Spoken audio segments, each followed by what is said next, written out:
Again, I'm grateful for the opportunity, for the invitation to be here. And I'm grateful for each of you. And I encourage you to take out your Bibles.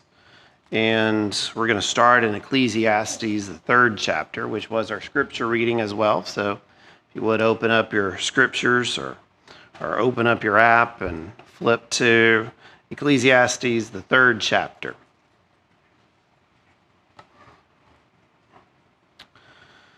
And beginning in verse 9, what profit has the worker from that in which he labors? I have seen the God-given tasks with which the sons of men are to be occupied, and he has made everything beautiful in its time. What we have there in those first 2.5 verses that I read is a statement which is undoubtedly true with each one of us. Solomon observing that people are going about doing the labors which God has given us. And so this past week, and for the week to come, if the Lord grants us, we're going to be out doing about the tasks that are before us. We're going to go to work, or we're going to work from home. We're going to be taking care of the house. We're going to be taking care of our family. We're going to be doing the task, and most of them wholesome, God-given tasks that are before us. And Solomon's observing it, and he says that everything is beautiful in its time. But then the second half of verse 11, he says, also he has put eternity into their hearts, except that no one can find out the work that God does from the beginning to the end. Now, it is this expression that I want us to think about this morning. It's going to take up our time this morning. This second expression in the 11th verse of chapter 3 of Ecclesiastes. And he also has put eternity into their hearts. That is, he's put eternity into our hearts.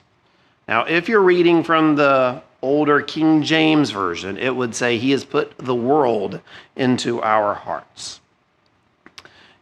Which I think is a misfortunate translation of that Hebrew word. If you are reading as I am from the New King James or the New American Standard or the American Standard or the English Standard Version, all of which and probably most of which use a term or something very similar to it, eternity. And that really does capture the word that is translated here. God has put eternity in our hearts. Now that's a grand statement. And it's not something that we just automatically read and automatically knows what that means. What is the preacher here, and the Solomon who's writing the book of Ecclesiastes refers to himself as the preacher. What is he trying to tell us? What wisdom is he conveying to us when he says he has put eternity into our hearts? The first thing that I think is worthwhile for us to notice in this is that God himself is the one that put it. The same one that formed us in our mother's womb. The same one that knew us before. As we are being formed inside that womb, that same one is putting something, we'll figure out what that something is later, which Solomon is now calling eternity. He is putting it into our hearts. Now, brethren, that's an humbling thought right there. And it is a wonderful thought too. That Jehovah God is acting directly with us. He is putting something, eternity, into our hearts. It's been many years since my wife and I were members here, but whenever we were, I taught junior high and maybe the high school class, and I believe one of the passages that we would do memory work, and I believe one of the passages that we would memorize was Psalm the 8th chapter. So there's a few that are still around, maybe Keith or Wayne Wise or Jill, maybe you guys can remember if this was one that I had you memorize. But in Psalm, the 8th Psalm, O Lord, our Lord, how excellent is your name in all the earth, who have set your glory above the heavens. When I consider your heavens, the work of your fingers, the moon and the stars which you have ordained, what is man that you are mindful of him, and the Son of Man that you consider him? So here the psalmist, Solomon's dad, David, is looking at the wonders of God's creation. And then he compares it to man himself. When I look at the heavens, the work of your fingers, O Lord, what am I? What is man that you have considered us? And yet, he says, you have made us a little lower than the angels. God has considered us. God does love us. God considers us his children. He has made us to be such. And as that same God, which is so high above us, the creator of all the world and all of creation and even us, that God, according to Solomon, has placed eternity into our hearts. And that's in and of itself, even if we didn't know what eternity was, is an amazing statement that he loves us so much and is so concerned about mankind that he has placed something in our hearts. That's the first point I want us to understand. The second thing that I think is worthwhile for us to understand, that the thing that he put it into our hearts. He didn't put it into our mind. He didn't put it into our legs or to our feet or to our hands. It says that he put it into our hearts. Now, hearts is important because that's the emotional center. That is our hopes, that is our dreams, that is our feelings, that is our joy, that is our sadness, our hearts. That's what that is. Even if we go all the way back to the beginning of mankind, when man first began to serve God, and then when man first began to stop serving God and serving himself. In Genesis, the 6th chapter, and in verse 5, then the Lord saw that the wickedness of man was great in the earth, and every intent and thoughts of his heart was on evil continually. And the Lord was sorry that he had made man on the earth, and he was grieved in his heart.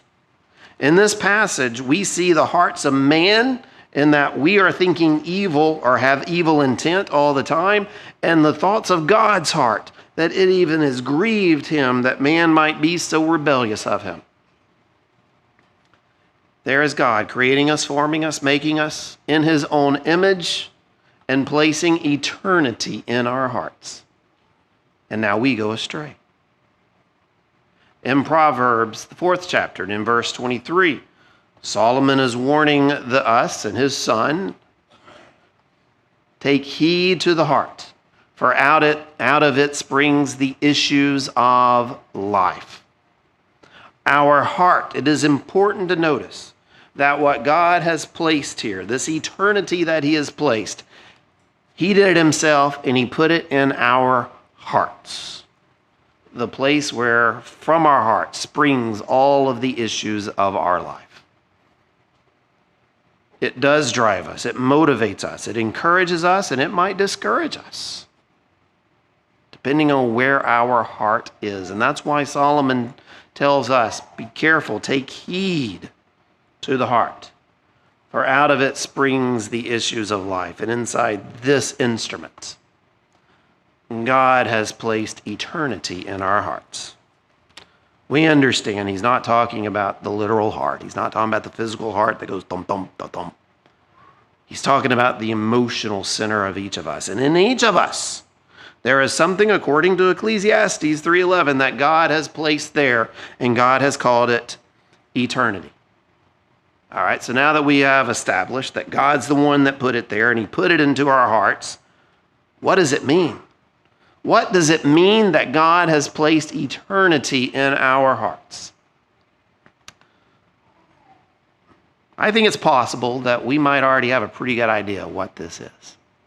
You know, Michael, even without going into the rest of the sermon, I got a pretty good idea of what this eternity is. But let's go ahead and play this out. Let's look at the scriptures and see if there's some indications about what this eternity that God has placed into our hearts might be. Look in Acts, the 17th chapter. We'll fast forward all the way to the New Testament. And in Acts, the 17th chapter, the Apostle Paul is on his travels. He's evangelizing, and he comes to Athens, and he comes to a mountain on Athens, the Areopagus. And there he sees how religious these folks are. And in fact, it says in verse 22 of Acts the 17th chapter, as he was standing there, he says, "Men of Athens, I perceive in all things that you are very religious." Or if you're reading from other versions, very superstitious. "For as I was passing through and considered the objects of your worship, I even found an altar with the inscription, 'To the unknown God.'" So you get the picture. The Apostle Paul is walking around all the idols, and the idols have names, and it's the God of this and the God of that. And then he sees this one that says, "To the unknown God." The God that, just in case we missed him amongst all of these other gods, this is the extra God. This is the other God. And so Paul used that as the opportunity. He used that as the opportunity to teach to them Jehovah God, the very one that we are worshiping and praising today. So in Acts 17 and in verse 25, actually in verse 24, "For God who made the world and everything in it, since he is the Lord of heaven and earth, does not dwell in temples made with hands, nor is he worshipped with men's hands, as though he needed anything, since he gives to all life and breath and all things. And he has made from one blood every nation of men to dwell on all the face of the earth, and has determined their pre-appointed times and boundaries and their dwellings." Now, brethren, that sounds a lot like what we read in Ecclesiastes, that God has made us. He has made us all one blood. And not only that, but he has determined our pre-appointed times. He knows when we live, when we die. He knows the boundaries in which we dwell. God has said all of those things already. Now in verse 27, "And so that they should seek the Lord in the hope that they might grope for him and find him, though he is not far from any one of us. For in him we live and move and have our being, as also some of your own poets have said, for we are also his offspring." Brethren, the Apostle Paul quotes not the Old Testament here. He quotes their own Athenian prophets. Their own Athenian prophets weren't inspired by God. And yet their own Athenian prophets, or their poets rather, I shouldn't say prophets, their own Athenian poets had recognized this fact that we are an offspring of a mighty God. And that in that mighty God is whom we live and move and have our being. Now, the same mighty God whom we live and move and have our being, the same mighty God who has created us from one blood, the same mighty God for whom we are his offspring, same mighty God in verse 27 wants us, so that we should seek the Lord in the hope that we might grope for him and find him, though he is not far from any one of us. God has made us in the hopes, his hopes, that we would search for him, that we might grope for him. Now, what's that motivates us? What's that moves us to action, that is that emotional center? It's our hearts, brethren. What he wants is our hearts to seek after him, the very one that put something in that heart. He wants that heart to return to him. He wants that heart to grope, to seek out earnestly for him, because he's put something there. Now let's turn back to Ecclesiastes, 3rd chapter. Let's try to understand this concept a little bit more. Now, the context of Ecclesiastes. When I was a child growing up in the area was Brother Elmer Moore, one of the preachers in the local congregations nearby, and he was often, I could get to hear him preaching because we'd either hold a meeting or go to places where he was preaching. And I remember one of the things that he used to say was context, context, context. And it drilled it in me. And I know there's some here or in this congregation that has some affinity towards that family as well. And so he would say, first you have to look at the bigger context, and then you have to look at the immediate context. All right, let's look at the bigger context. The bigger context here is the book of Ecclesiastes, which is really interesting in and of itself. Here we find that the king of Israel, one of the most powerful men in the world at that time, and a man who has been bestowed by Jehovah with great wisdom, decides that what he is going to do is find the real meaning of life. And so in Ecclesiastes 1 and in verse 12, I, the preacher, the king of Israel in Jerusalem, I set my heart to seek and search out by wisdom concerning all that is done under heaven. This is a burdensome task God has given to the sons of men, by which they may be exercised. I have seen all the works that are done under the sun, and indeed it is vanity and grasping for the wind. What is crooked cannot be made straight. What is lacking cannot be numbered. I communed with my heart, saying, look, I have attained greatness, and I have gained more wisdom than all who were before me in Jerusalem. My heart has understood great wisdom and knowledge, and I set my heart to know wisdom and to know madness and folly, and I perceive that this is also grasping for the wind. Whenever Solomon says, and I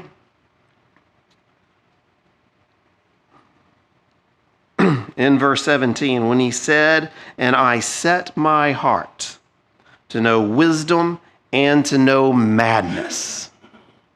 What Solomon is saying is that he's not just going to be an observer of mankind. He's not just going to be the scientist sitting back or the sociologist sitting back and taking observations and notes about how men behave and how men think. What he is saying is, I'm going to be the experiment. I am going to understand wisdom and madness and folly. I'm going to do that myself. And that's exactly what he did. He gave himself all kinds of things. Anything that his heart wanted, he gave himself. More wives, did it. More possessions, did it. Great things and beautiful things to look at, had it made. Anything that he wanted to eat, it was provided for him. He made himself the experiment. And in making this experiment and observing all the things that he did, ultimately his conclusion was, in the end, fear God and keep his commandments. And all of these other things that we search out, not so important. So that's the bigger context. Now the immediate context, chapter 3. Ecclesiastes, the 3rd chapter, and it's a text that we're familiar with. For in everything there is a season, a time for every purpose under heaven. A time to be born, a time to die, a time to plant, a time to pluck what is planted, a time to kill, a time to heal. A time to break down, a time to build up, a time to weep, and a time to laugh, a time to mourn, and a time to dance. A time to cast away stones, and a time to gather stones. A time to embrace, a time to refrain from embracing. A time to gain, a time to lose. A time to keep and a time to throw away, a time to tear and a time to sow, a time to keep silence and a time to speak, and a time to love and a time to hate, and a time of war and a time of peace. For everything there is a time. And so in verse 11, whenever he says he's made everything beautiful in its time, the immediate context of Ecclesiastes 3:11 is that everything that we know is bound by time. Everything that we know is not eternal. Everything that we know has a beginning and an end. A baby is born, they grow up, they die. There's a beginning and an end. There are stages of life. There are beginnings and there are ends. My oldest daughter's about to graduate high school and go off, and that's a beginning that's a new beginning for her, but it's also an ending for us. My youngest is just fairly recently potty trained. Beginning of something new, but it's an end of something old. Everything that we know has a season, has a time. There's a time to plant, and then there's a time to pick what you planted. There's a beginning and an end, and that's what we know, and we're constrained by that. Everything begins, everything ends. There's even a time that we started, and there will be a time that we end. Don't worry, there will be a time to end. Everything we know has a beginning and an end. And within this context, God has placed something within us that doesn't have a beginning and doesn't have an end. He has placed eternity into our hearts. God himself has placed something that has no constraints inside of our hearts. And so in Acts the 17th chapter, whenever God says, and he has set our pre-appointed times, that's talking about those things that have beginnings and ends. But that searching for him, to grope for him, that's something that goes beyond the beginning and the end. And we do, don't we? We do search for him. We do grope for him. There is something that we can recognize, even though we might not be able to quantify it or qualify it. There is something at least that we can recognize that is within us, that is craving for something that is not just here. The Apostle Paul says that if I have only success in this life, I am of all men most pitiable. If his hope is only here, then Paul's wasted it all. But that's not where we are. In 2 Corinthians, Paul, I believe, captures this thought of how we feel and what's coming from us, our emotions, and what we want. In 2 Corinthians, it starts at the end of chapter 4. So 2 Corinthians 4 and in verse 16, therefore we do not lose heart. Even though our outward man is perishing, yet the inward man is being renewed day by day. For our light affliction, which is but for a moment, is working for us a far more exceeding and eternal weight in glory. So what is the Apostle Paul contrasting? He's talking about things that have a beginning and an end, a very finite set of time. And in this case, affliction. Affliction has a start, affliction has an end. But his focus is on something that is far more exceeding and eternal. In verse 18, for while we do not look at the things which are seen, but at the things which are not seen, for the things which are seen are temporary, beginning and an end. But the things that are not seen are eternal.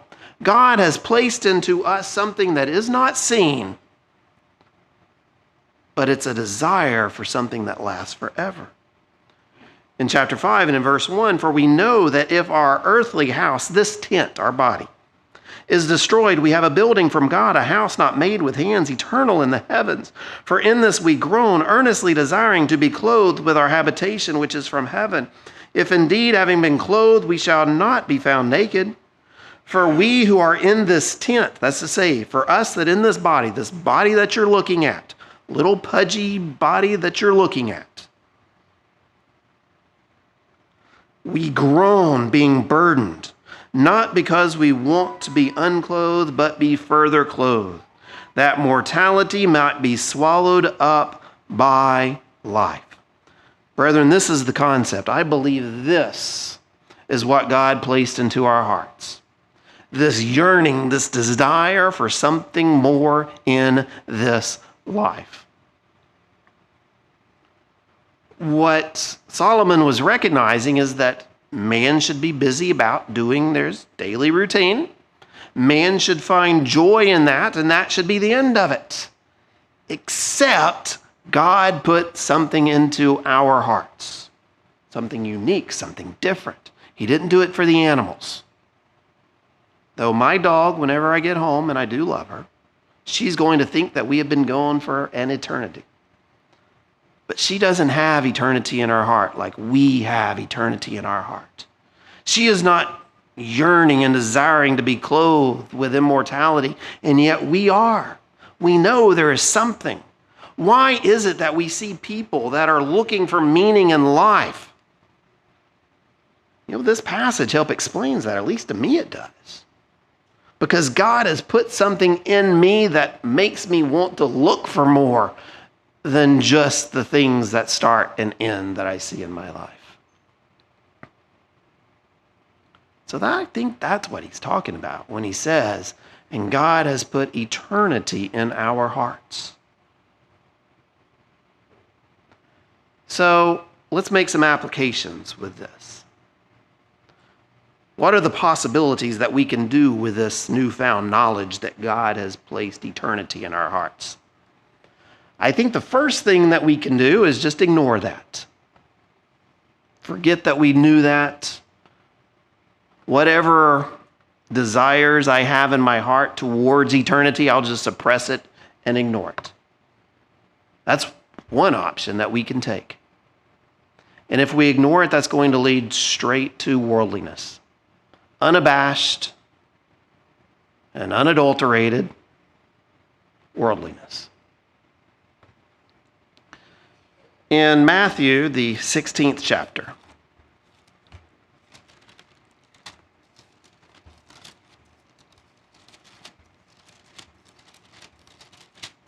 Jesus has to chastise Peter because Peter is telling Jesus, I'm not going to let you be crucified. And so Jesus says, get behind me, Satan. And in verse 24 of Matthew 16, if anyone desires to come after me, let him deny himself and take up his cross and follow me. For whoever desires to save his life will lose it, and whoever loses his life for my sake will find it. For what profit is a man who gains the whole world and loses his own soul? Or what will a man give in exchange for his own soul? Brethren, if we decide to do so, and just ignore that God-given eternity into our hearts, we can go full into worldliness. And we can just figure out whatever we can get from this world, and that's it, and that's that. And ultimately, we're going to lose the eternal life, but we'll have everything, or at least we'll be going after everything that is here in this life. We have a parable that Jesus spoke in this regards in Luke, the 12th chapter. You're familiar with it. It's the parable of the rich man. And this man was very foolish because even though he is profitable, he was very successful in what he had done, in this case, his proceeds from his crops. He was not thinking about the eternity that God has placed in his heart. So in Luke, the 12th chapter, and in verse 17, and he thought within himself, saying, I shall do, since I have no room to store my crops. And so he said, I will do this. I will pull down my barns, and I will build greater, and I will store up all my crops and all my goods. And I will say to my soul, soul, you have many goods laid up for many years. Take your ease, eat, drink, and be merry. But God said for him, fool, this night your soul will be required of you. Then whose will those things be which you have provided? So is he who lays up treasure for himself and is not rich toward God. Here's the perfect example for us that Jesus gives us about the one that decides, I'm not going to concern myself with the eternal peace. I'm just going to concern myself with the here and now, things that have beginnings and ends. And for many years, I have enough stuff. But then what happens when our life is required of us? What happens whenever that end comes, and the end comes before when we thought it was going to come? We haven't prepared ourselves for eternal treasures, then what's going to happen? And it doesn't just have to be gaining wealth. It doesn't. We can pursue all types of worldliness. That's what Solomon was doing in Ecclesiastes. Whatever the lust of his flesh was, he would go after it. Whatever his eyes looked at, he would go after it. Whatever he heard was a good thing, he would try it out. And the same thing goes for us today, is that we can decide to lay aside what God has placed inside of us. And we can go about and do our own thing. In 1 John, the 2nd chapter, and in verse 15, do not love the world or the things that are in the world. If anyone loves the world, the love of the Father is not in him. For all that is in the world, the lust of the flesh, the lust of the eyes, the pride of life, it is not of the Father, but is of the world. And the world is passing away, and the lust of it. But he who does the will of the Father abides forever. And so here we see a dichotomy. We can either decide to go all in on worldliness and whatever lust we have, lust of the eyes, lust of the flesh, pride of life. All right, I'll do that. Or, what does that get us though? Those pleasures are passing, temporal. There's a beginning and there's an end. Or it says we can do the will of the Father, which does what? Abides forever. That's that concept of eternity. We have two choices. We can go in on the worldly side, the lust of the flesh, the lust of the eyes, the pride of life, or we can go into God's will. We can follow that eternity that God has given us. We can grope for him and we can find him because he is not far from him. So that's one option, is going into the worldly options, choices that we make. Or we could embrace this eternity that God has given us. And we can be those that prepare ourselves because we are living for eternity. I think it is at least noteworthy for us to mention briefly that there are those that even use supposedly spiritual things in order to get for ungodly reasons. So quickly, if you'll look with me in Titus, the first chapter. In Titus 1 and in verse 10, there are many insubordinate, both idle talkers and deceivers, especially those of the circumcision, whose mouths must be stopped, who subvert whole households, teaching things they ought not, for the sake of dishonest gain. There are those that use the scriptures, and they pervert it, and they teach things for the sake of worldliness, for the sake of getting some type of ungodly gain. In 1 Timothy, the 6th chapter, same type of concept. 1 Timothy, the 6th chapter. And in verse 3, if anyone teaches otherwise and does not consent to the wholesome words, even the words of our Lord Jesus Christ, and to the doctrine which accords with godliness, he is proud, knowing nothing, but is obsessed with disputes and arguments over words, from which come envy, strife, reviling, evil suspicions, useless wranglings of men of corrupt minds and destitute of truth, who suppose that godliness is a means of gain. From such withdraw yourself. Now it is possible. There will be someone that's even following God, or at least pretending to follow God, because they have seen in that they can fulfill their own bellies. That's possible. But let's talk about those that are doing it with an honest and sincere heart. And what can we do? In Hebrews, the 11th chapter, we find some great examples.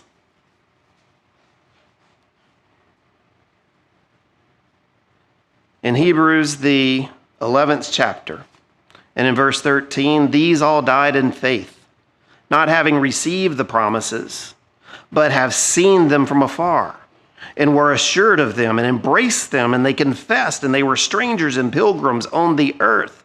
For those who say such things declare plainly that they seek a homeland. And truly, if they had called to mind the country from which they had come, they would have had the opportunity to return. But now they desire a better, that is, a heavenly country. Therefore, God is not ashamed to be called their God, and he has prepared a city for them. Anytime they could have gone back to where they came from.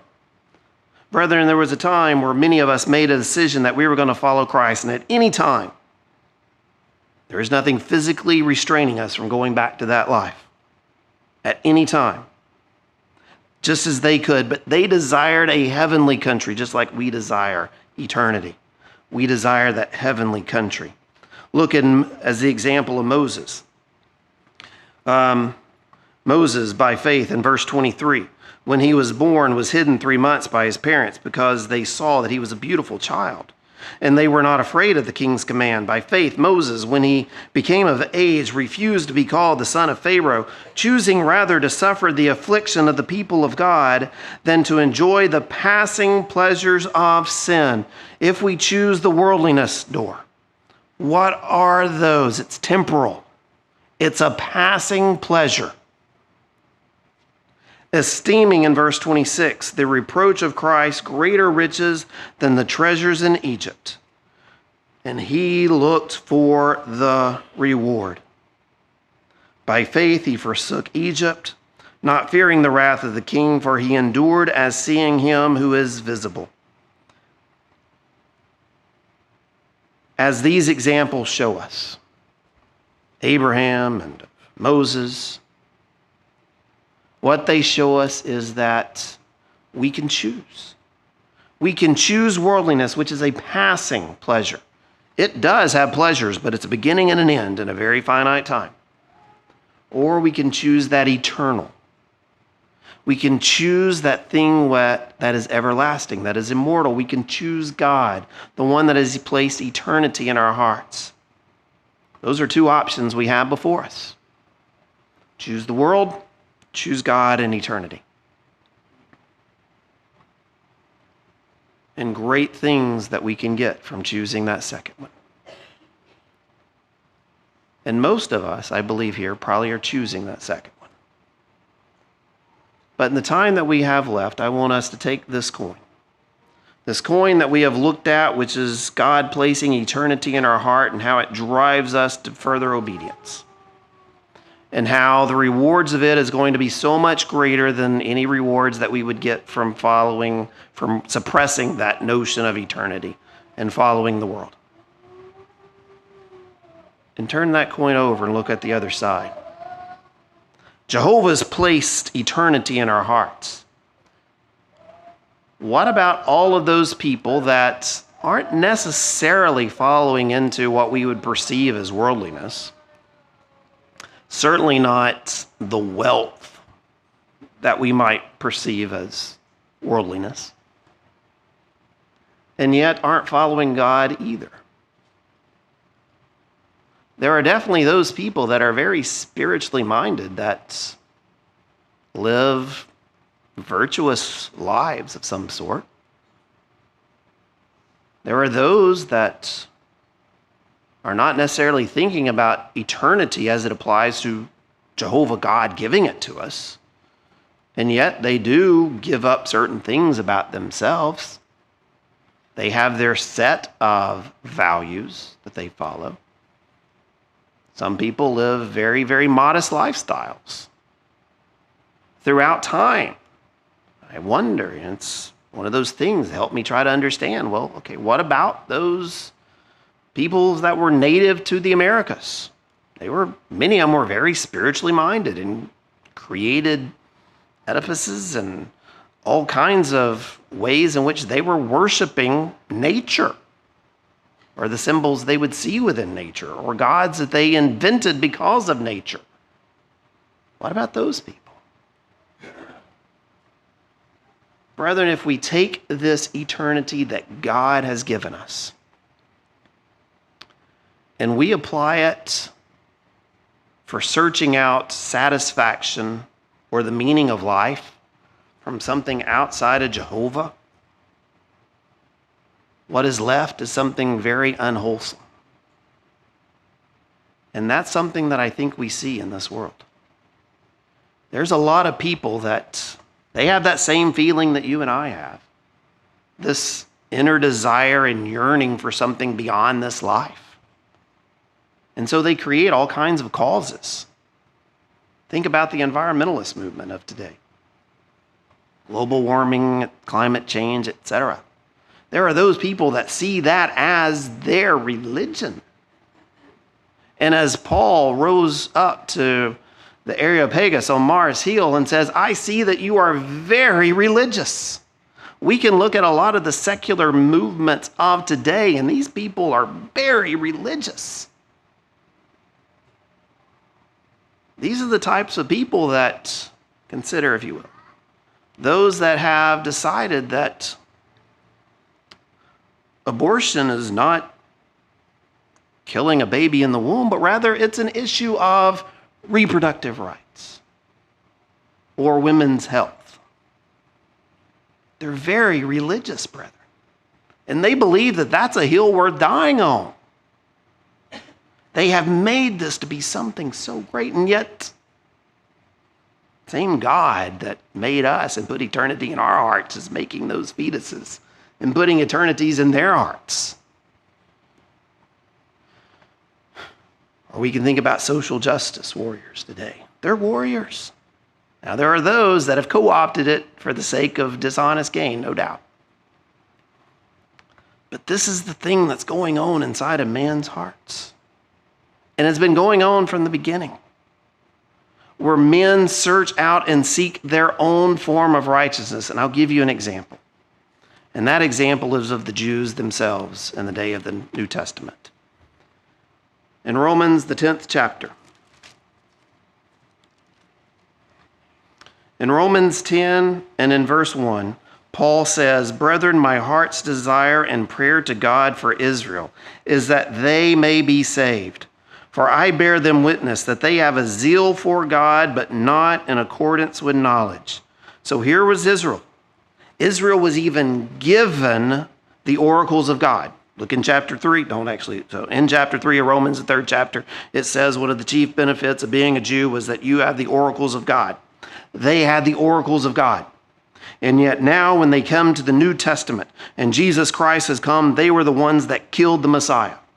And so now Paul, who was one of them, but has, through the grace of God, seen the truth, and now he is out teaching them, and he is saying, my heart's desire is for them because I know they have a zeal. Brethren, there's a lot of people that are searching for meaning in their lives. And they have found these substitutes for meaning.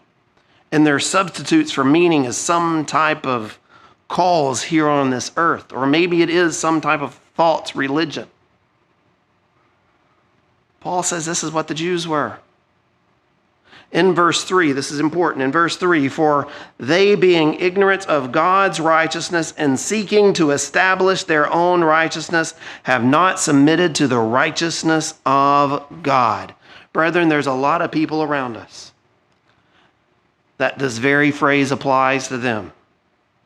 Seeking their own righteousness. There's a lot of people out there that are seeking. They're seeking something. They're seeking truth. They have this eternity that God's placed in them, and they're seeking.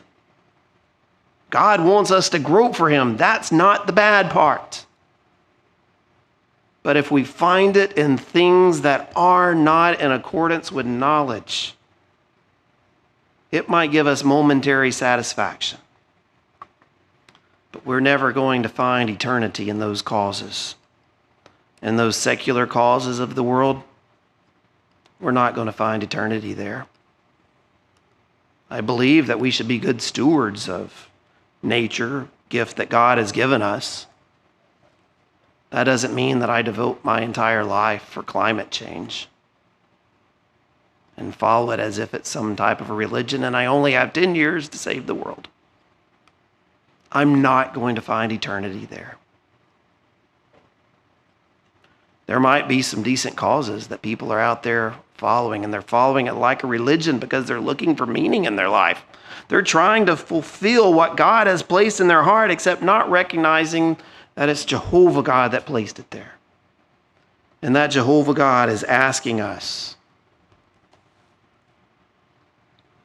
to grope for him, that we might find him, for he is not far from any of us. As we close, let's go back to Ecclesiastes. So as the writer has examined everything, and now he's come back to the full conclusion. And in chapter 12 of Ecclesiastes, remember now the Creator in the days of your youth before the difficult days come. And then he goes to the next 7 verses explaining how terrible it is to get old. And then we look at verse 10, the preacher sought to find acceptable words in what was written and was upright and words of truth. The words of the wise are like goads, and the words of scholars are like well-driven nails, given by one shepherd. And further, my son, be admonished by these. Of making many books there is no end, and much study is wearisome to the flesh. Let us hear the conclusion of the whole matter. Fear God and keep his commandments, for this is man's all. For God will bring every work into judgment, including every secret thing, whether good or evil. Brethren, that's the end of the matter. You're looking for eternity. It's this simple. Fear God and keep his commandments, for that's man's all. This morning, are you doing that simple thing? Do you have that burning desire in your heart where you're looking for something? There's something missing in your life, and you're not really sure what that missing thing is. Maybe this is the explanation. The explanation is you're not following God, Jehovah God. He wants you to have that feeling. He's the one that put it in you. But he also wants you to fulfill that by following him. In the end, fear God and keep his commandments. This morning, you can begin that if you never have. You can confess that Jesus Christ is the Son of God. You can be baptized for the remission of your sins. And you can be raised to walk in newness of life. You can put away that old, wash away those old sins. And you can put on a new body, newness of life. Or maybe you've done that and you've fallen back into the world, either looking for satisfaction in things that are not godly or just completely suppressing that notion altogether. And you need an opportunity to turn back towards eternity. The gospel is right here. We haven't ended yet. The gospel is right here. If there's anything that we can do to help you in your journey towards eternity, won't you come forward while we stand and while we sing?